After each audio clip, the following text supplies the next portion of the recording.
अस्सलाम वालेकुम नाज़रीन, मुल्क में ईद मनाई जा रही है जोशो खरोश से। आप सबको पहले ज़िंदगी न्यूज़ नेटवर्क की जानिब से हम ईद मुबारक कहेंगे। आपको पता है ईद के हवाले से मुख्तलिफ जो है पहले ईद में ये होता था कि हमारे जो रहनुमा हैं, हमारे जो सरबराहान हैं, वो मुल्क से बाहर जाके ईद मनाते थे। अब लेकिन अवाम के साथ ईद मना रहे हैं। वज़ीर आज़म साहब भी मुल्क में हैं, सदर साहब भी मुल्क में हैं, और कायदे हिज़्ब इख्तिलाफ की पार्टियाँ पाकिस्तान तहरीक इंसाफ, मुस्लिम लीग नून, इनके कायदीन भी ईद मुल्क में मना रहे हैं।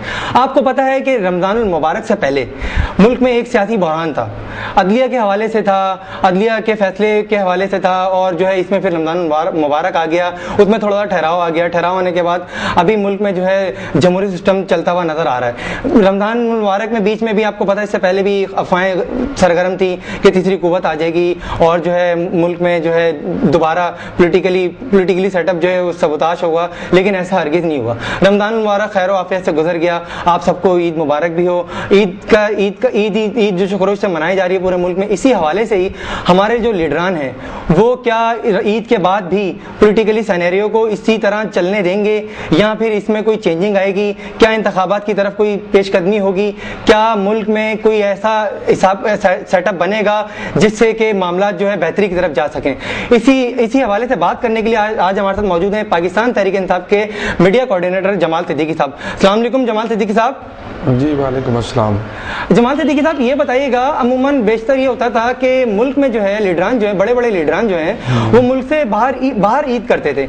आप क्या समझते हैं कि ये कोई अच्छा अमल है? क्या इसी तरह से मौजूद कौमें जो हैं इसी तरह से एक इन लीडरान को वो करती हैं, या ये लीडरान इंजॉय करते हैं ऐसी जनरेशन को?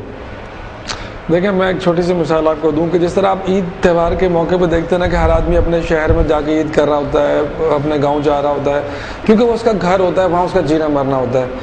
तो इमरान खान साहब और बाकी लीडरान में फ़र्क सिर्फ इतना सा है कि इमरान खान साहब का जीना मरना पाकिस्तान में है, इनकी सब कुछ पाकिस्तान में। ये आप शायद भूल रहे हैं कि उन्होंने कोई पाकिस्तान से बाहर ईदें नहीं मनाई है। वो अपनी ईद त्यौहार सारे पाकिस्तान में करते हैं बनस्बत दूसरे लोगों के, बिकॉज उनका जितना इंटरेस्ट पाकिस्तान में है इतना ही उनका इंटरेस्ट ईद त्यौहारों में होता है, कि जितना पाकिस्तान से उनका इंटरेस्ट है उतना ही पाकिस्तान में ईद त्यौहार गम खुशी मनाते हैं। तो मैं समझता हूँ कि ये पिक्चर बड़ी क्लियर है दूसरे लोगों से अगर आप कंपैरिजन करें तो इमरान खान साहब की हर खुशी हर गम पाकिस्तान में होता है, वो पाकिस्तान से बाहर कोई त्यौहार नहीं मनाते हैं।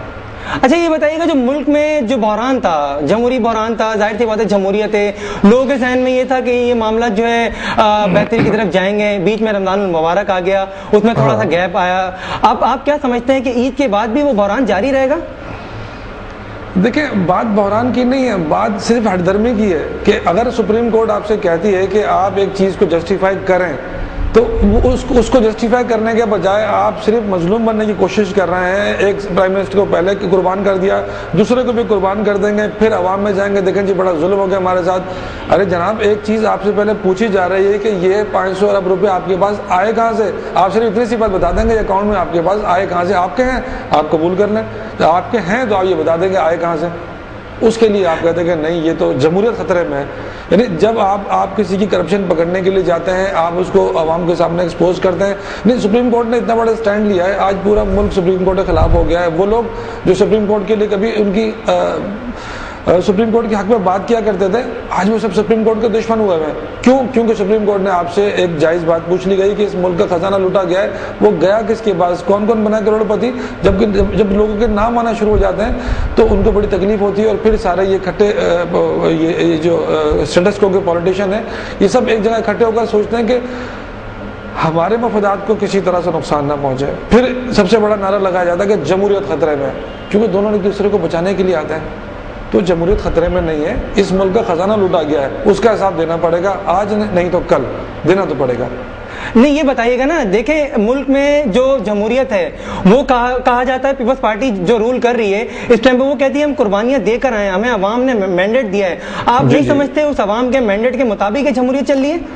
हाँ, अवाम ने मैंडेट दिया था कि उनकी ज़िंदगी को आप बदलें। अवाम ने मैंडेट दिया था कि उनकी ज़िंदगी में इनकलाब आए।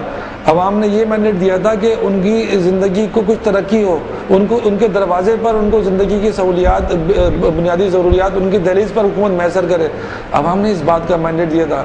اس بات کا مینڈیٹ نہیں دیا تھا کہ عوام کے پیسوں کو لوٹے کھائیں، اس ملک کو کنگال کریں، اس ملک میں ڈاکے ماریں. عوام نے یہ مینڈیٹ نہیں دیا تھا. تو آپ سمجھتے ہیں مینڈیٹ کھو چکی ہے؟ وہ آج نہیں، آج سے بہت پہلے مینڈیٹ کھو چکی ہے. یہ تو صرف ڈٹائی کی وجہ سے بیٹھے ہوئے کہ ہمیں عوام نے مینڈیٹ دیا. اس بات کو اگر وہ مینڈیٹ کہتے ہیں کہ جس پہ وہ ڈٹائی سے وہ قائم ہے کہ چوری بھی کرتے ہیں اور سینہ زوری بھی کرتے ہیں، اگر عوام نے مینڈیٹ دیا تھا اس لیے نہیں دیا تھا. آج عوام سڑکوں پہ خودکشیاں کر رہی ہے، بھوکے مارے لوگ، مہنگائی، بے روزگاری کہاں پہنچی ہوئی ہے. یہ عوام کا بیسک مسئلہ ہے. یہ اگر صرف شہر اور سڑکیں اور ایئرپورٹ کے نام تبدیل کر دینے سے ملک میں ترقی ہو جاتی تو میں نہیں سمجھتا کہ ایک عام آدمی کو اس بات سے انٹرسٹ ہے کہ کسی ایئرپورٹ کا، کسی سڑک کا اور کسی شہر کا نام تبدیل کر کے آپ خوش ہو جائیں کہ ہم نے یہ نام رکھ دیا، بہت بڑا کام کیا. عام آدمی کا یہ مسئلہ نہیں ہے. عام آدمی کو 3 وقت کی روٹی چاہیے جو کہ اس کو میسر نہیں ہے.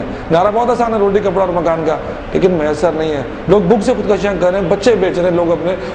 یہ کس ملک میں ہوتا ہے؟ جس طرح اتنے عیاشیوں میں مصروف ہوں اس ملک کی عوام کے ساتھ اگر یہ حال ہوگا تو اس ملک کے ساتھ کیا ہونے جا رہا ہے کہ آپ کو اندازہ نہیں ہے کہ اس ملک میں ہونے کیا جا رہا ہے. یہ بتائیے گا کہ عمران خان صاحب رمضان سے پہلے جو ہے ایک احتجاجی موومنٹ چلا رہے تھے، پھر رمضان المبارک آ گیا، بیچ میں آپ اسٹاپ ہو گئے، افطار ڈنر وغیرہ میں مصروف عمل تھی ساری پارٹیز.